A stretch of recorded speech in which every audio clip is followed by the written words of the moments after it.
দেবী সরস্বতী ঠাকুরের পৌরাণিক কাহিনী। সরস্বতী পুজোতে হলুদ শাড়ি ও হলুদ পাঞ্জাবি পরার কারণটা কি জানেন?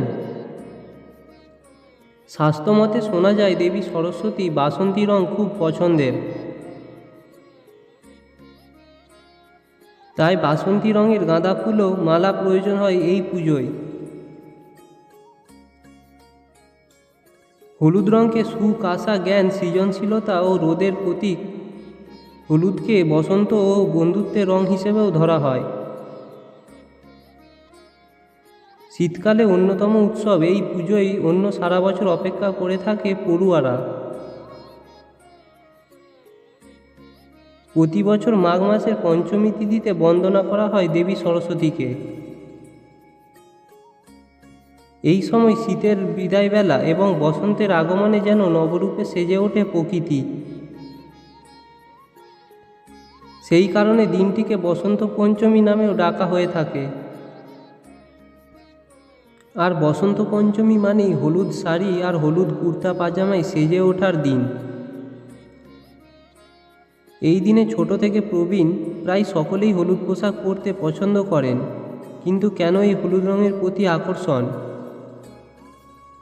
কেনই বা এই পুজোর সঙ্গে এই রঙের গুরুত্ব আঙ্গাঙ্গিভাবে জড়িয়ে রয়েছে, এমন প্রশ্ন কখনো মনে আসেনি? এতে কিন্তু কোনো পৌরাণিক রীতি মেনে নয়, রয়েছে বৈজ্ঞানিক কারণও। দেবী সরস্বতীর অপর নাম বাগদেবী। তিনি জ্ঞান, বিদ্যা, সঙ্গীত ও শিল্পকলার দেবী।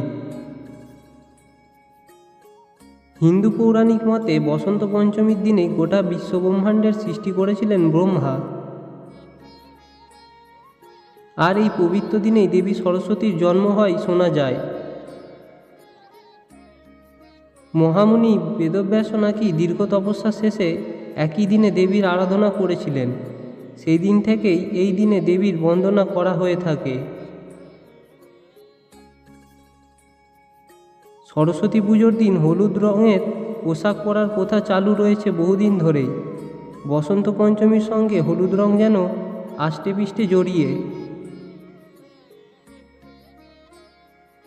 আসলে হলুদ রং হলো সমৃদ্ধি, আলো ও ইতিবাচক শক্তির প্রতীক। আর সরস্বতী পুজোর সময় শীত ও বিদ্যায় নিয়ে বসন্তের সূচনা হয়। চারিদিক যেন নবরূপে সেজে ওঠে, নিয়ে আসে আগামী নতুন বার্তা। আমাদের জীবনে এক একটি রঙের বিশেষ প্রভাব রয়েছে। হলুদ রং আমাদের অন্তরাত্মাকে শান্ত ও নিয়ন্ত্রিত রাখে। শাস্ত্রমতে শোনা যায় দেবী সরস্বতী বাসন্তী রং খুব পছন্দের, তাই বাসন্তী রঙের গাঁদা ফুল ও মালা প্রয়োজন হয় এই পুজোয়। হলুদ রঙকে সুখ, আশা, জ্ঞান, সৃজনশীলতা ও রোদের প্রতীক। হলুদকে বসন্ত ও বন্ধুত্বের রং হিসেবেও ধরা হয়। হলুদ রং আশার রং হিসেবেও পরিচিত। একে জীবনের রং এবং শুভবুদ্ধির রং বলে মনে করা হয়। শীতকালের পর বসন্তের শুরুতে এই রং মনে নতুন আশার আলো সঞ্চার ঘটায়। সুস্বাস্থ্যেরও প্রতীক হলুদ রং। ভিডিওটা এখানেই শেষ করছি বন্ধুরা, ফিরে আসছি আরও এক নতুন স্টোরি নিয়ে। ভালো থাকবেন সবাই, ধন্যবাদ।